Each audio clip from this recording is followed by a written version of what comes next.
Teater Sanggar Prativi Jakarta dengan bangga mempersembahkan sebuah serial sandiwara radio.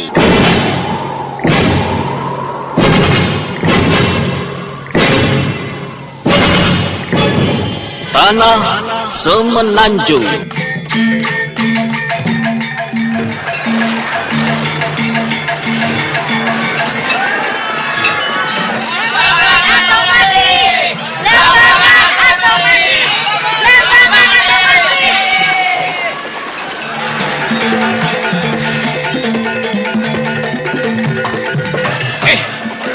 Gila itu Wong Agung Wilis yang dulu pernah dikatakan Mangku Ningrat. Ternyata dia masih hidup. Pardon. Kenapa bisa begitu, hei? Terhadap pribumi biadab kita orang bisa kalah. Mereka punya berdiri dari mana?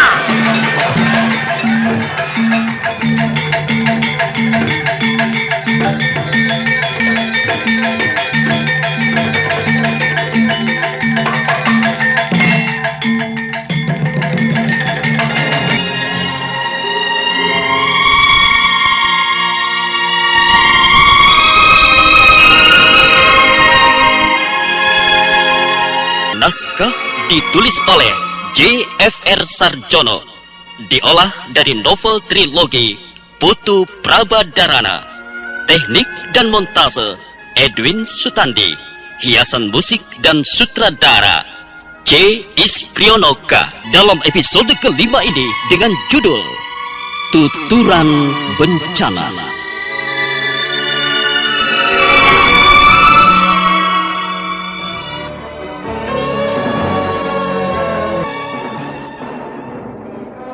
Ketika Ayu Tunjung hendak berangkat ke Sumberwangi untuk menyusul ibunya, tiba-tiba ia melihat seorang laki-laki yang berjalan menuntun seekor kuda ke arah istana.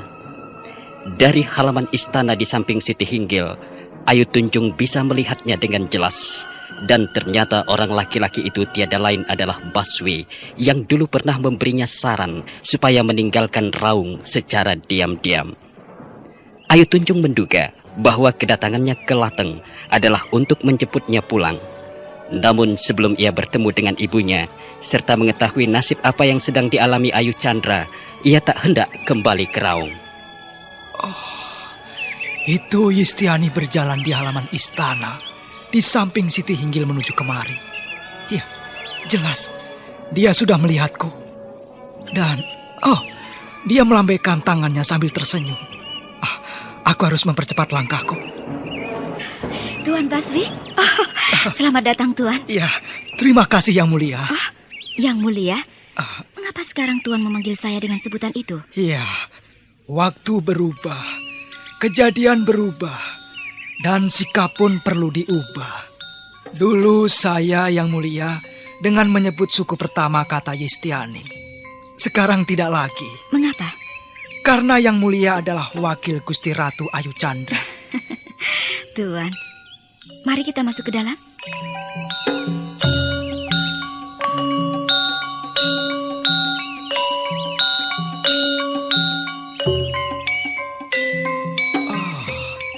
Suasana istana sangat sepi.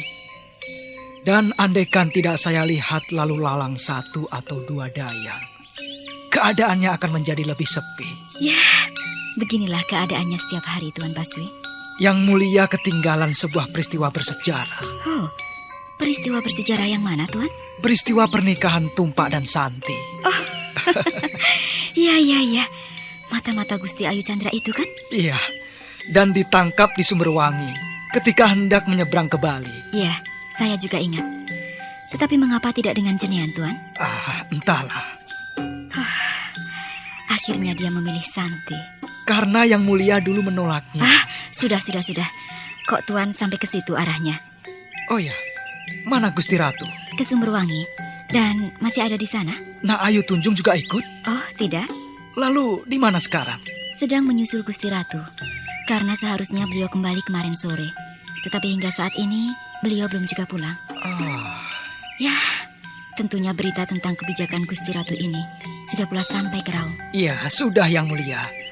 Tentang bekerja sama dengan Hendrik, pedagang kaya dari Inggris itu kan? Iya, benar Tuan. Apa sebenarnya yang mendorong Gusti Ratu mengambil kebijakan itu? Sepertinya Tuan merasa khawatir. Cukup beralasan bukan? Blambangan boleh dikata sudah diambang penjajahan oleh orang asing. Hal itu pun sudah disadari pula oleh Gusti Ratu, Tuan. Tetapi, mengapa beliau tempuh jalan persahabatan dengan Hendrik guna membangun kembali Blambangan? Bukankah Mengwi sudah memberi bantuan? Sebenarnya aneka macam hal tengah berkecamuk dalam hati Gusti Ratu. Jika saya diperbolehkan lebih berani berbicara, Gusti Ratu sedang dilanda kekecewaan yang luar biasa. Atau lebih tegasnya, sedang berkubang dalam keputusasaan. Kasihan Gusti Ratu. Benar-benar kasihan. Dan saya tidak sanggup membayangkan akibat buruk dari persahabatan beliau dengan orang asing. Bila kelak diketahui oleh Mengwi. Itu pun beliau sadari, Tuan Baswi. Tetapi keputusasaan beliau adalah penyebab utama sehingga beliau mengambil jalan yang berbahaya ini.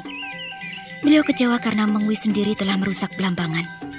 Dan meskipun Mengwi telah menugaskan Gusti Murah Kaba-Kaba dan Kutebedah beserta ke-72 orang menteri guna membangun kembali Blambangan, kenyataannya hanya kepahitan yang mereka ciptakan. Para kaula menjadi miskin karena hasil panenan mereka separuhnya dirampas para menteri itu. Belum lagi nasib para gadis desa yang dipaksa melayani orang-orang itu, Tuan. Bahkan kedua putri beliau, Naayu Bali dan Telaga, sudah hilang terperangkap Kaba-Kaba dan Kutebedah. Yang seharusnya Gusti Ratu memerintahkan orang-orang itu, kenyataannya terbalik. Gusti Ratu menjadi bergantung pada belas kasihan mereka. Ya, saya bisa memahami perasaan Gusti Ratu. Tetapi bagaimanapun juga, tidak perlu beliau mengobati kekecewaan beliau dengan cara yang mengandung bahaya. Tentunya Tuan juga memahami. Apa daya Gusti Ratu sebagai seorang perempuan yang syarat dengan keterbatasan? Seharusnya Raung tergugah, Tuan, dan mengirimkan para empu dan cendekiawannya untuk memulihkan Blambangan. Yang mulia, diamnya Raung tidak berarti mengabaikan Blambangan dengan kerusakannya. Tidak, Raung mempunyai tugas dan kewajibannya sendiri. Yang jelas juga demi Blambangan. Saya menjadi teringat akan anak saya, Tuan. Bagaimana beritanya tentang Wilis? Putra yang mulia sehat dan sejahtera. Dan kian hari kian bertambah kepandaiannya. Mengagumkan seperti wong agung. Ya, syukurlah Tuan. Saya merasa senang. Karena ternyata anak saya tidak mengecewakan. Lalu apa maksud kedatangan Tuan kemari? Hanya satu tujuan saya yang mulia. Menjemput Naayu Tunjung. Adik sayakah yang menyuruh Tuan? Benar yang mulia. Siang malam beliau merasa tidak tentram karena senantiasa teringat Naayu Tunjung. Sungguh mengagumkan kepribadian adik saya itu, Tuan. Masih sempatnya dia mengurus yang bukan anaknya sendiri. Padahal anaknya sendiri sudah 6 orang. Iya, semua orang tahu. Sebenarnya, Naayu sudah menduga bahwa kedatangan Tuan hanya untuk menjemput beliau. Oleh karena itu ketika beliau melihat Tuan datang, beliau segera berangkat lewat jalan samping agar tidak berpapasan dengan Tuan. Agaknya Naayu masih senang dilateng. Tetapi bagaimanapun juga, beliau harus segera pulang. Yang mulia bukan hanya adik yang mulia saja yang merasa khawatir akan nasib beliau. Bila terlalu lama berada di lateng dengan keadaannya yang rawan dan tidak menentu ini. Iya, Tuan. Saya sependapat dengan para pini sepuh di Raung. Tetapi tentu saja Tuan terpaksa harus menunggu sampai beliau pulang. Tidak apa-apa yang mulia. Akhirnya saya juga yang harus mempertanggungjawabkan kepergian Naayu. Mengapa? Karena sayalah sebenarnya yang memberi jalan untuk pergi ke lateng secara diam-diam. Dan tanpa seizin para pepunden dan pini sepuh. Rupa-rupanya ada seorang sandi yang memberitahukan hal saya ini kepada adik yang mulia dan para pini sepuh. Sungguh mengagumkan. Betapa besar perhatian dan kasih sayang para pepunden terhadap Naayu Tunjung. Saya sangat terharu, Tuan. Ini membuktikan bahwa Raung menggalang persatuan dan kekuatan atas dasar cinta kasih. Saya percaya Raung akan kuat dan tidak mudah ditundukkan oleh kekuatan asing. Harapan kami memang seperti yang mulia. Kami telah bertekad untuk bersatu dalam cinta kasih dan semangat berjuang guna mengusir penjajah yang hendak mencoba merebut tanah warisan leluhur. Saya berjanji, Tuan, bahwa kelak saya akan kembali ke Raung. Dan harapan saya, semoga saya menghembuskan nafas terakhir saya di sana. Ya, semoga keinginan yang mulia dikabulkan. Berbagai peristiwa dan kejadian teruntai dalam kisah dan cerita, dan manusia pun bertutur seiring perubahan masa yang menapak pesat. Namun pesatnya laju perjalanan masa tak secepat perjalanan angan-angan manusia, dan secepatnya pula bertutur tentang kisah-kisah berikutnya. Kisah ini adalah bagian cerita Tanah Semenanjung, yakni sebuah kisah yang bertutur tentang gejolak nafsu angkara sekelompok orang-orang Belanda yang menguasai tanah Surabaya. Kala itu, Gubernur Surabaya yang bernama Johannes Vos tengah berunding dengan seorang tangan kanannya, yakni Kop Agrong. Begini Tuan Gron. Saya Tuan Gubernur. Saya sangat menyambut gembira perintah Tuan Gubernur Jenderal Pandepara di Batavia untuk segera menyerbu Blambangan. Tetapi saya sayangkan bahwa turunnya perintah itu agak terlambat. Mengapa Tuan menganggap turunnya perintah itu terlambat?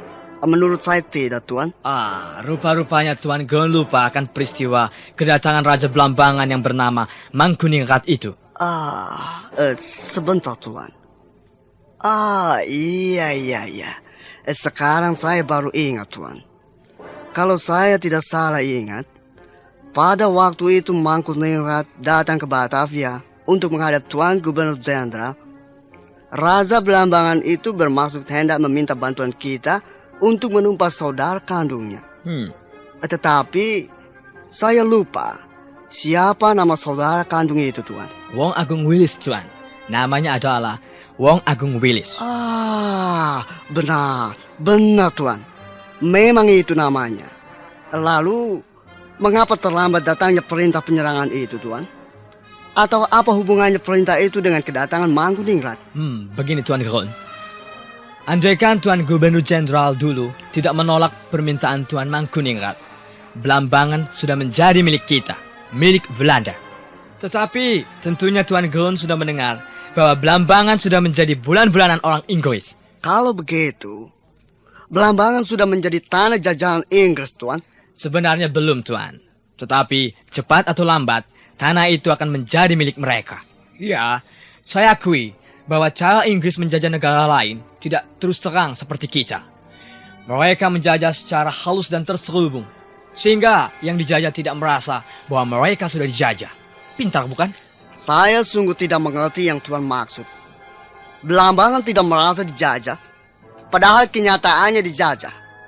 Lalu, bagaimana cara mereka menjajah, Tuan? Mudah saja, Tuan. Saya sudah mendengar beritanya melalui orang-orang sandi kita yang kita bayar, bahwa orang Inggris yang bernama Hendrik bekerja sama dengan Ratu Blambangan dalam hal perdagangan. Hendrik menawarkan persahabatan dengan Ratu Blambangan dengan maksud agar dia mendapatkan kemudahan-kemudahan demi menarik keuntungan yang sebanyak-banyaknya. Sebenarnya, yang diperoleh Blambangan tidak sebanyak yang dimakan Hendrik. Orang Blambangan tertipu, tetapi mereka tidak mampu menyatakan keberatan mereka. Mungkin mereka merasa mereka sudah diperlakukan secara baik sehingga merasa berhutang budi.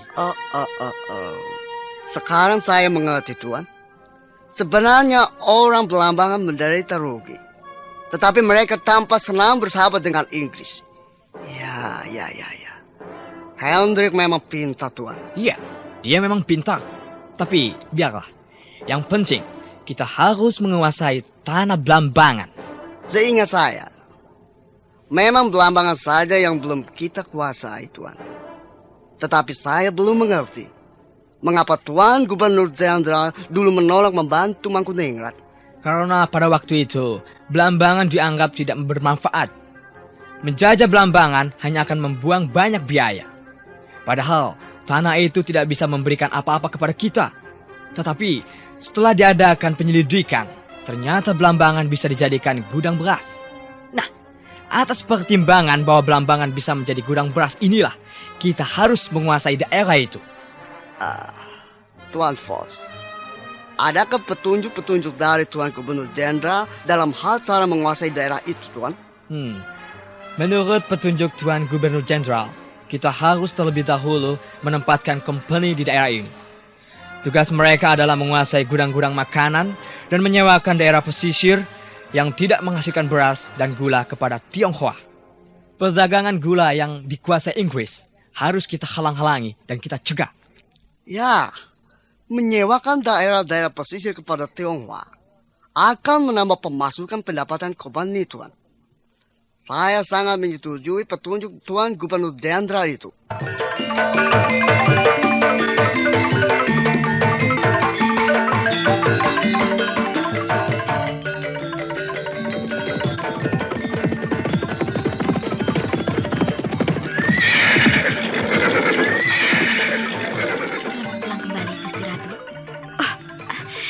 Saya harap Bibi tidak kecewa bila Ibu bersikap seperti itu terhadap Bibi.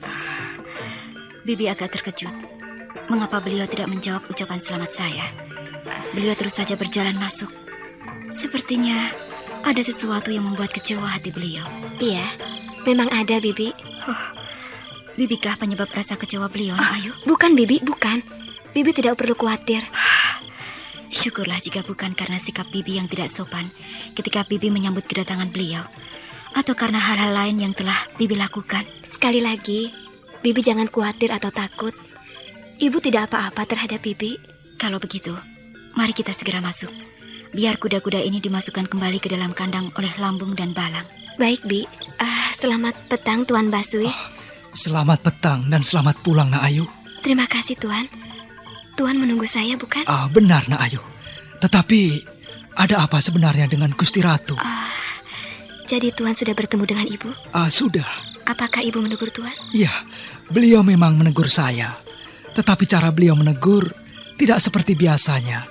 Agaknya beliau sedang marah mungkin. Ya, berbagai macam perasaan sedang melanda hati Ibu, Tuan.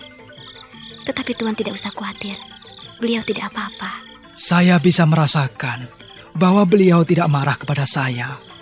Beliau sudah mencoba untuk bersikap ramah terhadap saya. Tetapi agaknya senyum beliau begitu berat dan menyembunyikan perasaan sungkawa yang cukup berat. Seketika itu juga suasana berubah menjadi sedih, Nak Ayu. Dan anehnya, cara Nak Ayu berbicara kepada saya pun agak berbisik seperti ini. Saya menjadi ikut berbicara lirih. Karena perasaan saya terpengaruh oleh perasaan Ibu, Tuan. Seingat saya, belum pernah Gusti Ratu kelihatan sungkawa seperti yang baru saja saya saksikan. Saya sungguh tidak rela bila beliau kehilangan ketegaran yang selama ini beliau miliki sebagai seorang wanita. Ketegaran dalam hal apa yang Tuan maksudkan? Ketegaran dalam hal menerima dan memikul beban kesedihan, Nak Ayu. Iya. Betapapun beratnya beban kesedihan itu. Sebentar, Nak Ayu. Yang Mulia Yistiani memberi saya tanda supaya saya datang kepadanya. Agaknya ada masalah yang teramat penting. Iya, silakan Tuan. Ketika sedang berbicara dengan Ayu Tunjung, tiba-tiba Yistiani memberi isyarat kepada Baswi agar ia mendekat kepadanya. Apakah kiranya yang hendak dibicarakan dengannya? Saudara pendengar, silakan menunggu seri berikutnya.